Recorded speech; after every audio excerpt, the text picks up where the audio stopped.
take a moment and think back to a memory of your childhood. How does it feel and what does it look like?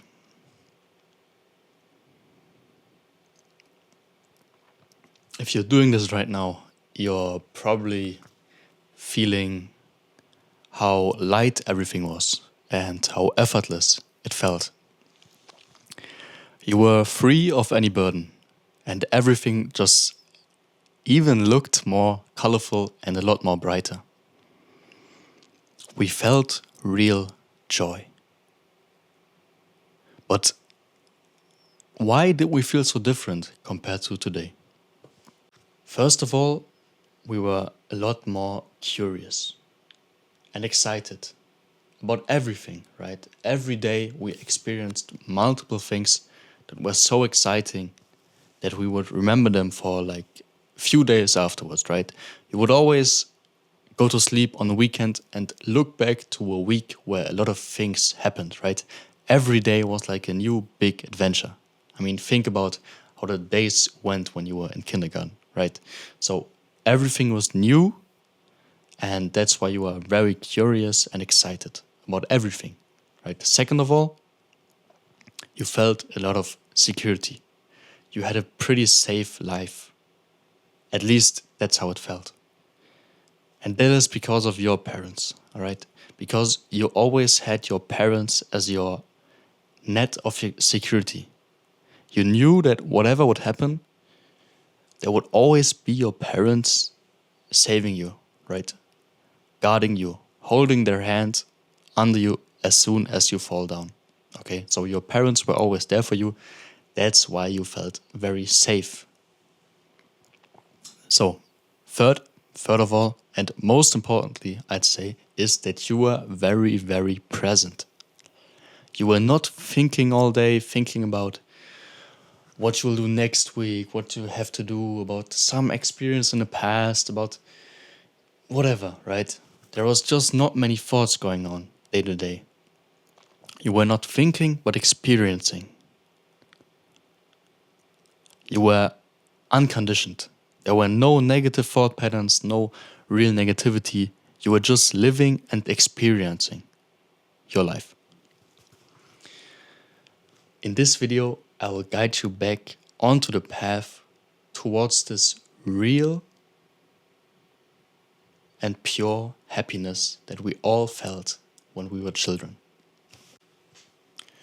In our teenage years, we all experienced some kind of shift that took us out of this childish happiness and into what we now would call like adult kind of reality, right? Where everything is a bit hard, where good things can only happen after a lot of suffering, where you'll get pressured by many things, where there's a lot of pressure, a lot of sadness, a lot of depression, a lot of uncontrollable emotions and occurrences, and just many things that are outside of your control, but that affect you deeply emotionally, right? For me, that happened at the age of 14 or 15. I don't remember exactly. And you might have guessed it. It was because of a girl, right? Some thing happened with a girl, my girlfriend at the time. And this is really what took me into this adolescence kind of mindset, you know, like into like depressive kind of phase, into ups and downs, you know, just, you know how teenage life is, right? Everything is more dramatic. But we take this dramatic life, this view on life, into adulthood, right? Through our whole life, let's say. So these teenage years are essentially where this ever ongoing sinus wave of emotions starts, right? Where we can only have pleasure after dissatisfaction, only happiness after sad times, right? It's an endless, ever turning wheel, right? An infinite cycle of happiness followed by sadness, depression, excitement, whatever, right? It's a cycle. And after what happened as a teenager, I searched for ways out, right? I searched for a way to break out of the sad phase into a good phase, into a good time. And what I found were the obvious and common tips on mindset, self improvement, some habits to follow, right? Some alpha mindset tips, whatever. And these helped me a lot, obviously. They helped me improve, they helped me get back into good times, they helped me get out of like sadness, depression, whatever. Don't want to call it depression, but you get what I'm saying.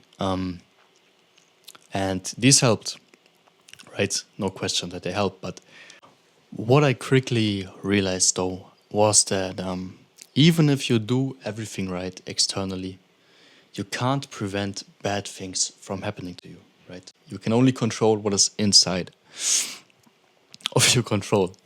And furthermore, to truly resemble those good and masculine and positive qualities that can make you successful, you first have to change internally, right? To change externally, to change our lives, our world, we first have to change internally. And some alpha masculine guru might tell us now that in those times we need suffering, right? We need to get through bad times to improve, to become better, more resilient, stronger. And in some way, this is true. Great pain can always be a great opportunity to realize our mistakes, to realize our bad habits, realize how we've been slacking, how we've let ourselves slack, how we've let other people down, how we've not been doing everything we can.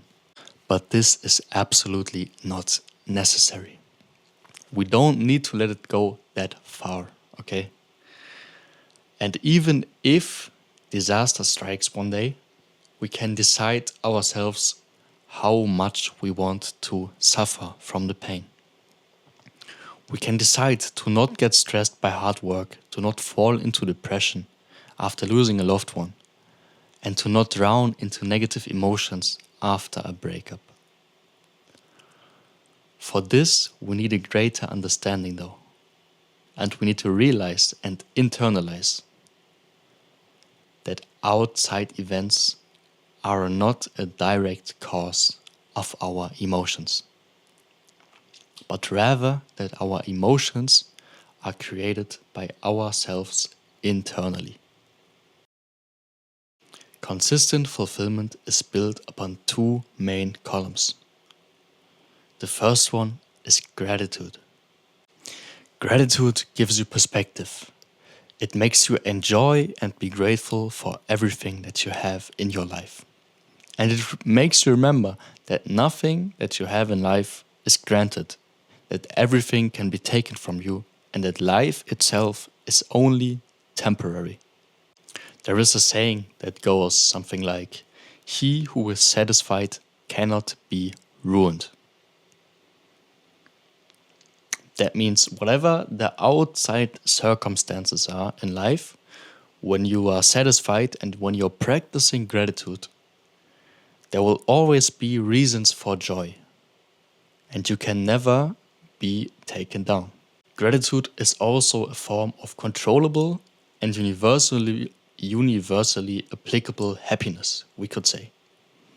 Because through gratitude, we can create happiness basically out of thin air, just like that. You can think of one thing, be grateful about it, and instantly receive a lot of happiness for it, through it. The good thing about this is, furthermore, that your life withholds so many things that you can be grateful for, right? Most fundamentally and basically, just the fact that you're existing, that you're living, is so beautiful. It's so great. It's so lucky, right? What are the chances of you existing in this infinite universe, right? On this earth. it can be mind-blowing if you really truly think about it, if you contemplate it, right? Your existence is something really beautiful, and something, probably the biggest thing that you have to be grateful for, that God, whatever God you're believing in, but that God gave you this existence. In the game of life, everyone is given out different decks of cards, right? Like in a poker game, every player has their own special cards that they can play out, right? Some cards are better, others are worse from the outside. But you have to be grateful that you have got any cards and play them out in your own way, in a way that works best for you. Because there is only one you. You don't have to look left or right at other cards, at other decks, at the cards of other people, and at how other people play out their cards, because they are not you and they don't have the same cards as you. So be grateful that you've got any cards in the first place. The fundamental gratitude we can have towards our life is not the only thing, though, right? There are an infinite amount of things that we can be grateful for in this life, right? There are experiences we've had, there are materialistic things that we possess or have possessed, right? There are times in our life we really enjoyed. There are areas, maybe, right? Places, your country, your city, some park, whatever, right? You can be grateful for nature, for things that unite us, for trees, for animals, right? And you can be grateful, most importantly, for other human beings, for your next one, for the people around you, for the people that love you, right? For everyone you know, you can be grateful for. And in 50 years, right, if you continue to live normally, you will probably regret not being more grateful for the people around you. You know, as soon as they are not there anymore, for whatever reason, you realize only then that you should have been more grateful, right? But you can not wait until it's over to be grateful, right? The great thing about gratitude is that it can be applied in the moment, and that after practicing it for a long time, it comes automatically. That when we experience great things, just when we live from day to day, from moment to moment, we are grateful. And being grateful is our default mode. So then we don't have to mourn or suffer about things that we lost, because we were grateful in the moment, right? We don't get nostalgic over memories because we already paid the moment the respect, right? Or the people, the respect, the love, the gratitude. We already were grateful.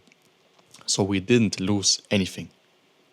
One of my personal favorite ways to give out gratitude or feel gratitude is towards, like I said, things that unite every single one of us. You know, things that all living human beings are united under. So be it nature, the air, like the earth we live on, our universe, right? How great and incomprehensible certain things are in this existence, in this reality, right? Or just simple things like the feeling of grass, like how trees look, how trees are moving, right? Just how nature works, basically. So many, again, infinite things that you can appreciate if you look at the beauty of nature and are grateful for your existence in this great cosmos, in this great reality. So we can conclude that not practicing gratitude actively and not being grateful is kind of arrogant, right? Kind of ignorant, because there is just so many great things that go unnoticed from day to day that we are not grateful for. And it is so easy to be grateful, right? You just have to pause for a moment and appreciate what you see, what you live through, what you feel. And you've already practiced gratitude, and you've already increased your joy, your happiness, right? Additionally, and lastly, you could say, if you're someone who's really ambitious, who wants to achieve great things in this life, you sometimes have to chill out and step down and appreciate the present moment and the present step you're taking towards your goal. Because if you can't appreciate the step you're taking right now, the position you're in right now, why would you ever be grateful for the goal you have once you have achieved it, right? Because there will always be greater goals, other things you desire. And when you're not grateful and never practice gratitude, you won't be grateful for the great moment, for the great goal once you achieve it. You won't even notice it. You will just walk right past with the eyes like down because you're focused on some other goal, because you always are in a state of desire. Okay, which is a bad state. We want to be in a state of abundance. And this is where gratitude puts us in. Coming back to one key aspect of childhood we mentioned was curiosity and the excitement for everything. Through gratitude, we can reclaim this in a way, because when we are grateful for things, truly grateful, we see them out of a different perspective, right? Through a different lens. And it's sometimes like experiencing a thing, the same thing, in a completely different way. Because we're grateful, we appreciate it, we look at it, like we not analyze it, but we just observe it purely and just see the beauty in it, right? And this can really be sometimes like a whole new experience. So everything feels new and exciting again, thanks to gratitude. The second big pillar to your personal fulfillment is presence. Presence can be described as the depth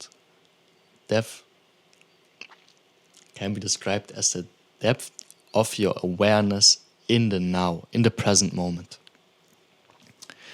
And from time to time, you've probably felt real presence before, right?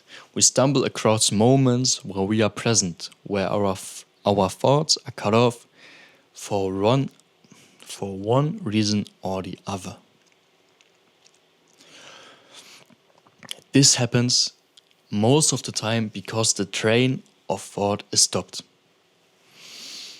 And the most common reason is exhaustion or an extreme experience we've had, right? Think of your mind, for example, after you've just completed a great run, right? After you've run for a long time, after hitting a great workout in a gym, after maybe a sports game you've played in, right? After a fight, whatever. But we have to say that there is a more direct way to presence, a quicker way, and that is focus. When you focus on something intensely, your consciousness stops engaging with other sensations to give your mind space to work exclusively on one thing.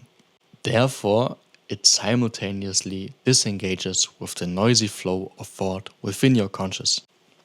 That tells us that the autopilot of thought and focus are in a relationship of inverse proportion, meaning that the less focused you are, the more thoughts are produced, while the more focused you are, the clearer is your mind. Overthinking, anxiety, stress, and self-consciousness are things everyone has felt before. In every one of these mind states, the brain is producing unpleasant thought, seemingly on its own. When the mind aggressively tries to shut down these thoughts, it seems as if it's becoming even worse, right? And we spiral down this hole of, why am I thinking this way? Why can't I stop? And most of it is even unconscious, right? But if we look at it, we can tell it's a cycle downwards, right? And we get stuck even more in the negative emotion and the negative thoughts. This is because, as Albert Einstein has said himself, problems cannot be solved with the same mind that created them. What they can be dissolved by instead is awareness. The way to stop the unpleasant stream of thought, no matter what situation, is presence and awareness. To observe in the now the external and internal worlds. When we combine the mental force of concentration and the intuitive power of awareness, we create this beautiful thing called mindfulness, which basically reigns over the present moment without any big effort, naturally. If you manage to hold your concentration for long enough on one object, soon mindfulness will follow, and you will be able to hold your concentration and high awareness and notice and observe without the intense concentration. After focus, after presence, comes mindfulness. But what does presence actually do for us now? Through presence, we are more aware of reality around us. We can look at a tree and just enjoy the way it looks. We can see how other people act unjudged, really observing them, their words, their feelings, their emotions, their actions. We can have deeper and more meaningful interactions and conversations without simultaneously thinking about our own things, right? We can also work better, more effective, more efficient, and on the right things, thanks to a clear mind and a faster grasping of complicated problems and issues. However, more importantly, we become aware of ourselves, our insights. Over time, a new perspective emerges, from which we can observe our own thoughts and actions with a sense of indifference and emotional disconnectivity. As a result, we start to truly understand ourselves. We realize that 99% of the things our mind is rambling on about are delusional, are dreams, ideas, stories that are made and created in our heads, that are not resembling the actual reality or any real life events, right? We always live in the past or the future. And all this is what we can notice once we become truly present. We also realize that the short moments of clarity, inner stillness, and peace we used to have should have always been the norm, and that this is the way we really are.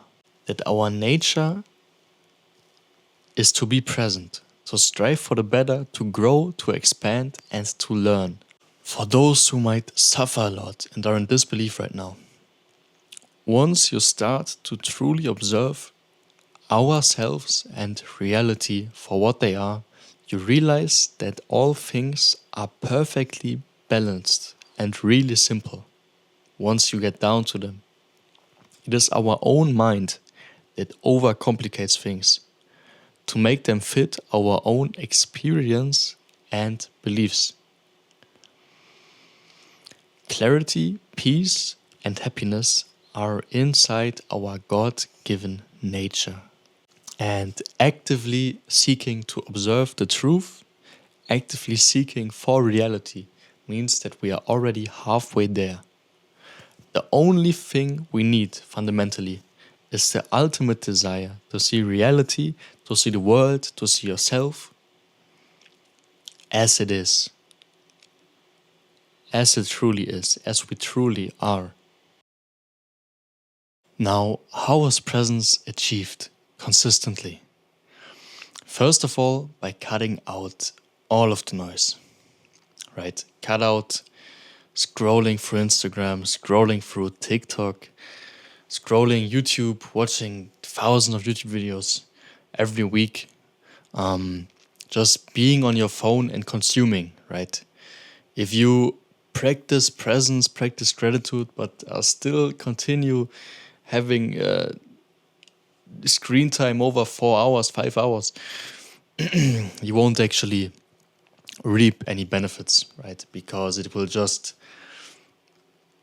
it's just like it won't even make up for the intense usage of over simulating media, basically, right? So you have to learn to cut the noise and be very disciplined and learn to stop viewing your phone in the way you view it right now, right? You have to basically cut out all this fake dopamine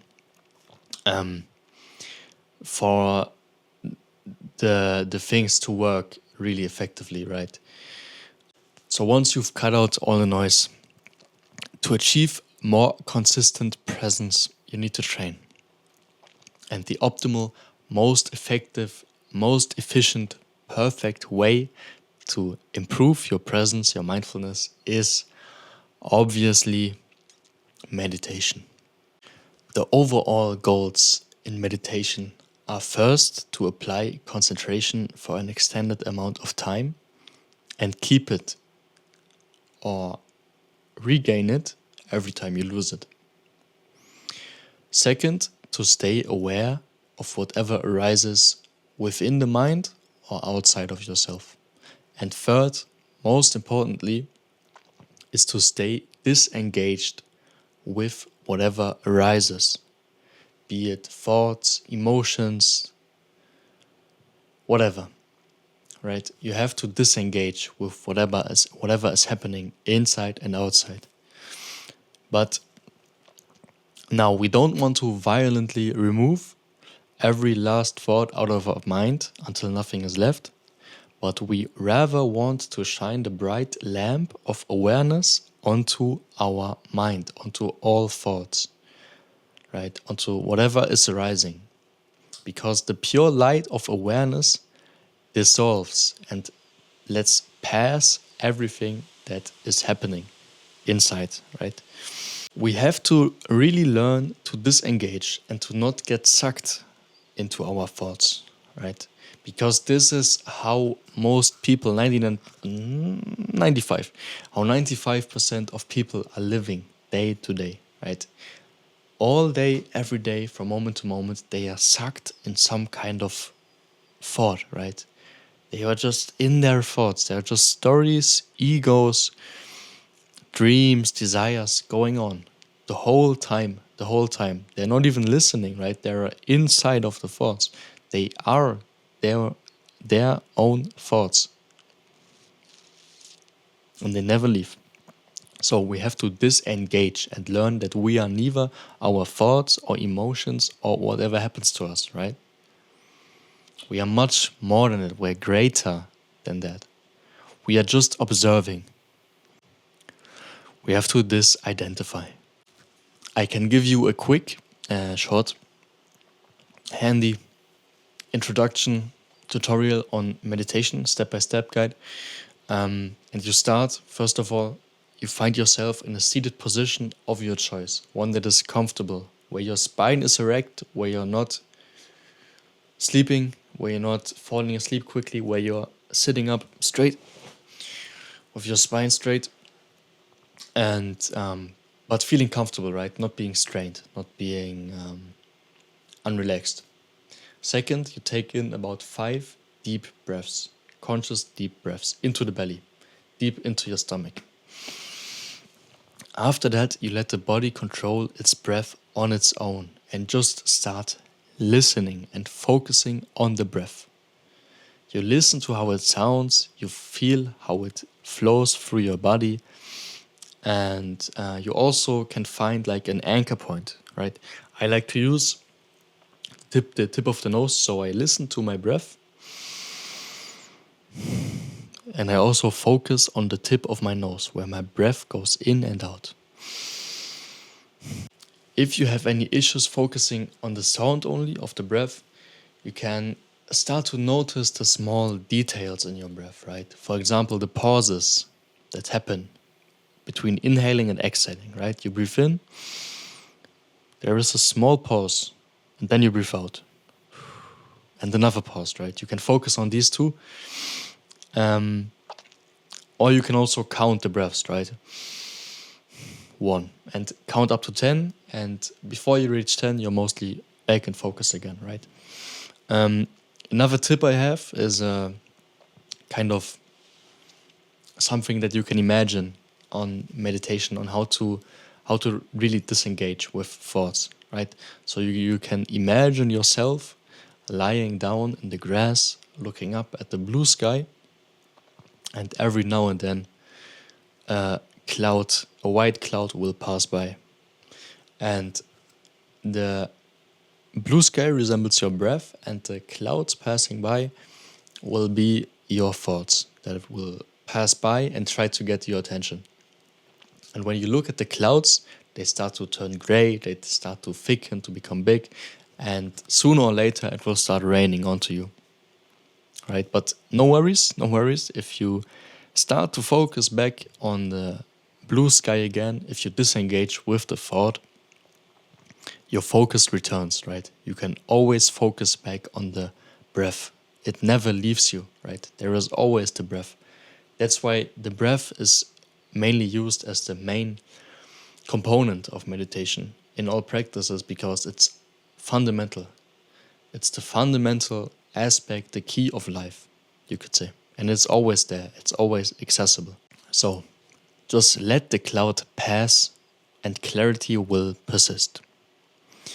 The important thing with meditation is that you shouldn't view it as just a meditation practice that you do for 10 minutes a day and then just go round about your life as you have done before, right? You have to view your whole life as a meditation. And this might sound difficult and straining and stressful, but trust me, it is not, right? It's easy because you let go of the attachment to your thoughts, of the identification with things that are not you, and therefore you have more clarity in daily life, right? You can stay in this meditative state for longer times, right? You try to close down the gap between meditations so that sooner or later every moment becomes part of this great meditation that your life will be. We try to be present and focused and aware, not focused even, just aware. We just try to be aware of whatever arises without too much identification, because it is the identification that keeps us stuck where we are, that lets us suffer, right? It's not the things itself, it's not the occurrences, the pain that makes us suffer, it's the attachment, the identification we have with the things. So we have to disidentify and observe from a distance, just like we do in meditation. Okay? So always remember that you are neither your thoughts, nor your emotions, or your habits, your accomplishments. No. You are much more than that. You are observing. You are pure being. You just are. And you're directly created from God. Throughout your whole life, you observe, you experience, you feel, you love, you hate, whatever. You go through hardships, you go through a lot of things. But deep down internally, you never change. And if you've been meditating for a while, deeply meditating, and living after the correct principles, you will notice, right? If you disengage, you will notice that deep down, you never ever really change. Your being, your true inner self, always remains the same. The way you are, the way you observe, you never really change, right? Deep inside of you, you have a deep lake of peace, of stillness, of just being. And once you find this inside yourself, this anchor, you never have to feel true anxiety anymore, right? You never have to follow all the things that are going on around yourself, right? You don't have to engage so much. That doesn't mean that you shouldn't chase goals or whatever, that you shouldn't be ambitious anymore, right? It doesn't mean that you can't do work or you can't have success or whatever. It's just that you don't have to be identified with things, right? It means that you don't have to resist anything or suppress anything, right?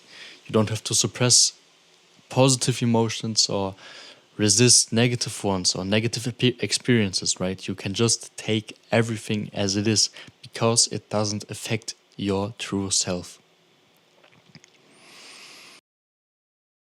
Circling back to the points, the 3 points about childhood, presence gives us back the last two. The first was the sense of safety and security and this worrylessness, right? We did not worry. And we can get this back and reclaim it because we found our inner anchor in presence, right? In being. Like I said, you'll always be able to just be and breathe and just listen, right? Can be our true anchor, our true peace, right? Our sense of security, because we realize that outside things doesn't affect us and that we can always turn inward and be and feel real joy. And lastly, right, the third thing was presence. And I don't think I have to explain it anymore, but we obviously also get back to this natural state of presence we inhibited as kids, where we don't think too much, where we are not conditioned by negativity, by day-to-day life, by stimulation, by media, by other people. We can view all this from a distance, right? We can just experience naturally and don't get sucked into our minds. Now, if you've managed to listen until now without getting distracted or clicking off or whatever, scrolling through your phone, you're already up to a very good start. And if you truly start walking this path of gratitude and presence, you have great joy laying ahead of you. When combining the two, you can and will achieve true joy and unshakable fulfillment. Fulfillment that is unharmed by any external turmoil, right? You will appreciate beautiful moments for what they are while being in the present. You can build and create greater things, being more connected to your intuition and your true desires. You can start to observe the beauty of life for what it is and live like a stoic, right? You can face the greatest challenges, the greatest pains, exhaustions, whatever, but still hold up your inner peace, your inner smile. Being detached from whatever happens, whatever you suffer or go through, right? You're being detached. The same thing goes for positive things, right? You don't get too attached with blessings, right? Because you appreciate them for what they are. You can live with them, you can enjoy them. But when you're not getting too attached, you won't suffer great loss upon losing, right? Because, as you know, everything is only temporary. Circling back to gratitude, right? Being grateful for something because it won't be there forever. So, to conclude, go ahead and use your own life as you are meant to be. Live your life as you are meant to. Be as you are meant to be. Take this video as the start of a path towards your true and real self. A path that is not directed by egos or by external events, by other people, by what other people want of you, whatever, right? Dumb desires, social media influence, just dumb stuff. Take control over your own self. Take control over your thoughts. Take control over your emotions, over your life. Just be. Don't try to intellectualize this information. Don't try to add anything. Don't see all of this as a struggle, because it isn't.